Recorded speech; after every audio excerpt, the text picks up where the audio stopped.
Imagine 7 days pass, and the sun never once breaks through. No sunrise, no sunset, no shadows to tell you which way is east. Just a thick gray fog pressing against everything, swallowing the tree line 50 feet away. You know your camp is close. You think you know. But when the sky gives you nothing, and the fog gives you nothing, how do you even know which direction you're walking? Today, fog is aesthetic. You see it rolling over hills in a photo, and your brain says calm. You drive through it at 20 miles an hour with your hazards on, mildly annoyed, and you're home in 20 minutes. Maybe you light a candle, watch the gray press against your window, and call it cozy. Fog, for you, is a mood. It has no teeth. It costs you nothing, but for a human being 12,000 years ago, a week without sun was an atmosphere. It was the removal of every tool they had for staying alive. No sun meant no direction, and without landmarks or shadows, humans don't walk straight. They drift in slow circles for hours, without ever realizing it's happening. No sun meant no way to track time, no way to know if it was morning or afternoon, no way to plan a hunt around daylight hours that technically still existed, but were now completely invisible. No sun meant no vitamin D synthesis, and after enough consecutive days, that starts to matter for wound healing, for immune function, for a body already living close to caloric deficit. Fog didn't just block the sky, it quietly erased the entire coordinate system.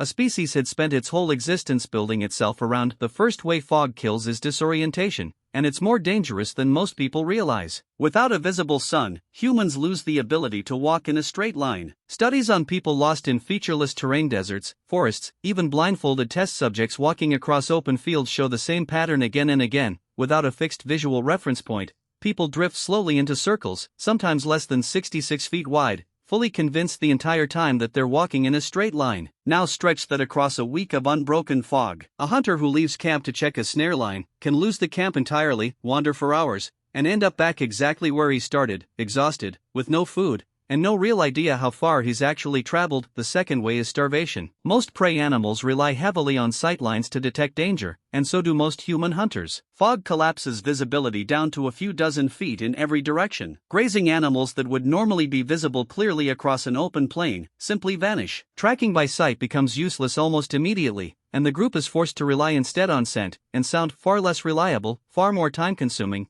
and far more likely to end in nothing at all. A week of fog can mean a week of failed hunts stacked one on top of another, and a group already living close to caloric margin doesn't have many failed weeks left to spare. Of the third, and maybe the most unsettling, is predation risk. Rain at least announces itself, the sound of it covers your movement, but it also covers a predator's. Fog is worse. It kills sightlines without killing silence, which means a predator can close distance almost completely undetected, until it's already dangerously close. Big cats in particular are ambush hunters built for exactly these conditions: low visibility, dense cover, and patience. For a group already disoriented and stretched thin from failed hunts, fog didn't just hide the world from them, it hid them from whatever was hunting them. 2.so a week of fog wasn't dead time at all. It was 3 separate, compounding threats, stacking on top of each other, day after day, with no sun ever appearing to reset any of it. When the fire went out during a rainstorm, the danger was cold. When the sun disappeared for a week straight, the danger was something else entirely, losing each other completely, sometimes permanently. And so the single most important job during a week of heavy fog wasn't hunting, wasn't toolmaking, wasn't even keeping warm by the fire. It was making absolutely sure that nobody wandered out of camp and simply never found their way back again. Groups almost certainly marked their space physically, using whatever was on hand: stacked stones, notched trees, deliberately snapped branches placed at eye level, simple, low-effort landmarks that still meant something even when visibility dropped to 20 feet or less.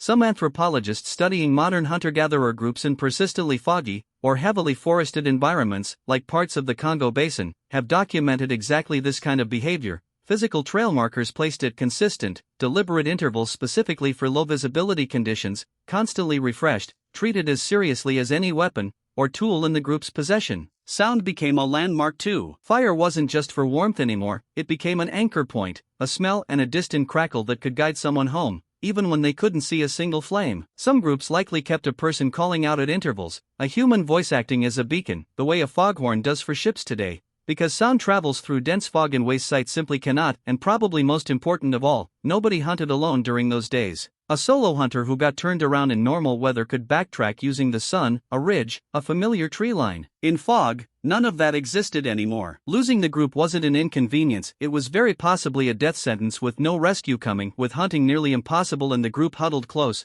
the days didn't empty out, they filled up with work that needed hands more than eyes. Archaeologists have long noted that periods of forced stillness correlate with spikes in tool production, and a week of zero visibility would have created exactly that kind of stillness, just triggered by fog instead of rain. It likely started with the basics. Stone flaking doesn't require good light, it requires touch, repetition, and time, all three of which fog provided in abundance. Someone sitting close to the fire could shape a blade almost entirely by feel, testing the edge with a thumb rather than an eye. From there, the work probably shifted toward sound. In a world where sight had been taken away, hearing became the primary sense the group depended on, and tools built around sound would have mattered more than ever. Simple percussion, hollow logs, paired stones struck together, bone rattles isn't just decoration. It's a signal that carries through fog when a raised arm or a wave never could. Some researchers studying isolated forest dwelling groups today have noted how quickly rhythmic signaling develops in low visibility environments, almost as a survival reflex rather than a creative one. Then came the tactile crafts, the ones that don't need eyesight at all. Braiding cordage, weaving simple baskets, shaping bone into needles by feel rather than sight. These are exactly the kinds of tasks that reward patience over precision vision, and a week without sun handed people exactly that kind of patience, whether they wanted it or not. And then, almost inevitably, came the symbolic work. Etchings on bone and stone, found across multiple Ice Age sites, show repetitive marks, tallies, patterns, sequences, that some researchers believe functioned as memory aids for tracking time, when the sun could no longer do it for them. Counting days without a sunrise to count them by is a real problem, and etched tally marks may be the oldest solution we have physical evidence for. In the dark, disoriented, and cut off from the sky, someone picked up a bone and started scratching lines into it, one for every day the fog refused to lift. Here's what makes a week of fog different from a week of rain in one crucial way: rain takes away your sight sometimes, and your sound never. Fog takes away almost everything visual and leaves sound as the only sense that still works properly. And that single fact might have pushed something forward that rain never could have, not just storytelling, but rhythm itself. Think about what's left when a group can't see each other clearly across the fire, when faces blur into shapes in the gray. Voice becomes everything. Tone, pitch, rhythm, repetition, these carry meaning when expression and gesture can't be read anymore. Modern research on group behavior in low visibility, high proximity conditions, cave rescue teams, submarine crews, polar expedition members during whiteouts, consistently shows the same shift. Communication becomes more rhythmic, more repetitive, almost musical, because rhythm is easier to track by ear alone than raw speeches. It's not hard to imagine the same pressure acting on a group stuck for a week without sun. Chanting, clapping, simple repeated phrases passed voice to voice, not decoration, but function. A way to stay coordinated, stay calm, and stay connected to people you could barely see sitting 3 feet away. Some anthropologists have proposed that call and response singing, found in hunter-gatherer cultures across every inhabited continent, may have originated in exactly these kinds of low visibility, high stress conditions, where sound had to do the job sight normally handled. If rain built the fireside story, fog may have built something even more fundamental underneath it: the rhythm the story was eventually told in. Long before anyone painted an animal on a cave wall, someone may have been keeping a group oriented, calm, and together using nothing but their voice, cutting through gray air that swallowed everything else. Here's the part nobody expects: fog wasn't only a threat. Sometimes it was the single best advantage a group could ask for. Ambush hunting improves dramatically in fog, and not just for predators stalking humans, but for humans stalking prey. An animal that can't see or smell a hunter approaching through dense gray air is an animal that can be gotten far closer to than usual. Some modern subsistence hunters in fog-prone regions, like parts of the Scottish Highlands and the Andes, still deliberately hunt during heavy fog for exactly this reason. Reduced visibility cuts both ways, and a patient, silent hunter can use it just as well as any predator can. Fog also meant water, and a lot of it. Dense fog condenses on any cool surface, leaves, stone, woven fiber, and early humans almost certainly knew how to collect it. Some researchers believe simple fog harvesting behavior, using broad leaves or draped animal hide to gather condensation drop by drop,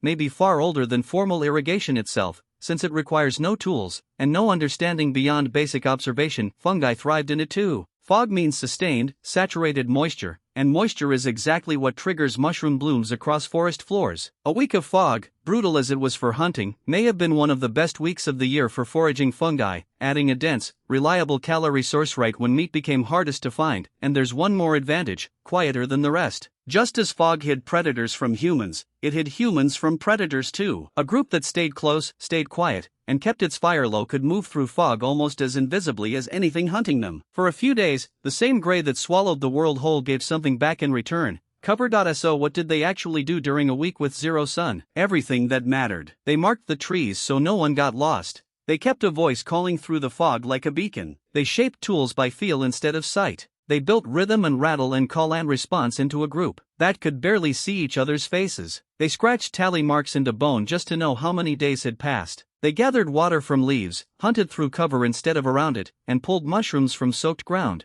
When meat disappeared entirely, and when the fog finally lifted, they walked back out into a world they could see again, carrying tools, carrying songs, carrying a week's worth of knowledge they didn't have before. The fog didn't just take the sun away, it gave them something back in the dark that they carried into every clear day that came after.